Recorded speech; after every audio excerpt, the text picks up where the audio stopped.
Telugu Bigg Boss 8 winner Nikhil చాలా రోజుల తర్వాత ఒక ఛానల్ కి వచ్చి ఒక ప్రోగ్రామ్ కి ఇంటర్వ్యూ ఇవ్వడం జరిగింది. ఆ ఇంటర్వ్యూలో నిఖిల్ చాలా మెచ్యూర్డ్ గా మాట్లాడతాడు. అలాగే ఆ ఇంటర్వ్యూ చూసినంత సేపు చాలా ఎంటర్టైన్ గా, అలాగే ఒక కొత్త విషయాన్ని తెలుసుకుంటున్నాం అనే ఇంట్రెస్టింగ్ అయితే వస్తది. ఎందుకు ఆ ఇంటర్వ్యూ ఏంటి, అది ఎవరు కండక్ట్ చేస్తున్నారు, దానికి యాంకర్ ఎవరు, ఫుల్ ఎపిసోడ్ ఎప్పుడు రిలీజ్ అవుతుంది అనే విషయాలు చాలా క్లారిటీగా చెప్తాను. స్కిప్ చేయకుండా ఈ వీడియో చివరి వరకు చూడండి. అసలు విషయానికి వస్తే ఆ ప్రోగ్రామ్ పేరు ఏంటంటే కిసి. దానికి యాంకర్ గా వర్షిని గారు వస్తున్నారు. ఆవిడ అడిగిన కొన్ని క్వశ్చన్స్ కి నిఖిల్ చాలా మెచ్యూర్డ్ గా ఆన్సర్ ఇస్తాడు. అండ్ ఫస్ట్ ప్రోమో చూసిన వెంటనే ఆవిడ, నిఖిల్ నువ్వు సింగిల్ నేను సింగిల్, మనిద్దరం మింగిల్ అవుదామా అని నిఖిల్ కి అడుగుద్ది. వెంటనే నిఖిల్ లేపి మరీ రెచ్చగొట్టొద్దు, బయట పరిస్థితులు బాగాలేదు అని ఆన్సర్ ఇస్తాడు. అక్కడతో వాళ్ళిద్దరు నవ్వుకుంటారు. దాని తర్వాత క్వశ్చన్ ఏంటంటే, ఒక రూమ్ లో నువ్వు చిక్కుకుపోయావు, అప్పుడు ఆ రూమ్ లో ఎవరుంటే బాగుంటుంది, వర్షిని ఉంటే బాగుంటుందా లేకపోతే యష్మి ఉంటే బాగుంటుందా అని వర్షిని అడుగుద్ది నిఖిల్ కి. వెంటనే మన నిఖిల్ ఏమంటాడంటే, ప్రశాంతంగా ఉంటే బాగుంటుంది అని అంటాడు.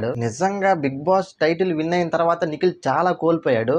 కోల్పోయిన వ్యక్తి మాట్లాడితే ఎంత మెచ్యూర్డ్ గా ఉంటుందని నాకైతే తెలియదు ఇప్పటి వరకు. నిజంగా ప్రోమో చూసినంత సేపు చాలా ఎక్సైట్ గా ఫీల్ అయ్యాను. అండ్ ఇంకో విషయం కూడా మీ అందరికీ చెప్పాలి, మెయిన్ గా నిఖిల్ ఫ్యాన్స్ అందరికీ కూడా చెప్పాలి. నిఖిల్ హైదరాబాద్ లో ఉంటున్న ఇల్లు సొంత ఇల్లు కాదు, రెంటెడ్ హౌస్ అది. అలాగే నిఖిల్ కి చాలా అప్పులు కూడా ఉన్నాయి. ఈ విషయాలన్నీ నీకెలా తెలుసు అంటే ఆయన స్వయంగా ప్రోమోలో చెప్పాడు. అండ్ ఇంకో విషయం ఏంటంటే, వర్షిని అడుగుద్ది, అదేంటి బిగ్ బాస్ నుంచి అమౌంట్ వచ్చింది కదా అంటే, వచ్చిన అమౌంట్ తో ఊరు మొత్తాన్ని కొనేస్తానా, అప్పులున్నాయి అప్పులు తీర్చాను, అలాగే రెంటెడ్ హౌస్ కి రెంట్ కొడుతున్నాను అని ఆయన చెప్పడంతో అక్కడ ఉన్న యాంకర్ వర్షిని అండ్ చుట్టూ ఉన్న సిబ్బంది కూడా షాక్ అవుతారు. సో ఇది అసలు విషయం. ఈ ఇంటర్వ్యూ మొత్తం ఈ సాటర్డే ఈవినింగ్ 7 o'clock కి యూట్యూబ్ లో చూడొచ్చు, బిగ్ టీవీ ఛానల్లో. అలాగే ఆ ప్రోమోలో నిఖిల్ యష్మి గురించి ఏం మాట్లాడాడో తెలుసుకోవాలనుకుంటే కింద కామెంట్ చేయండి. నెక్స్ట్ వీడియో చేసి అప్లోడ్ చేస్తాను. మరి దీనిపైన మీ ఒపీనియన్ ఏంటో కామెంట్ చేయండి.